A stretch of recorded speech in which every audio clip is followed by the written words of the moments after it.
बचपन के प्यारी बचपन के यारी, छूटे ना छूटे चाहे दुनिया सारी।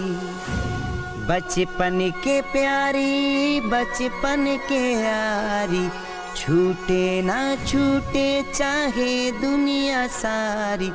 तोहरा के छोड़ कहीं जाई बिना,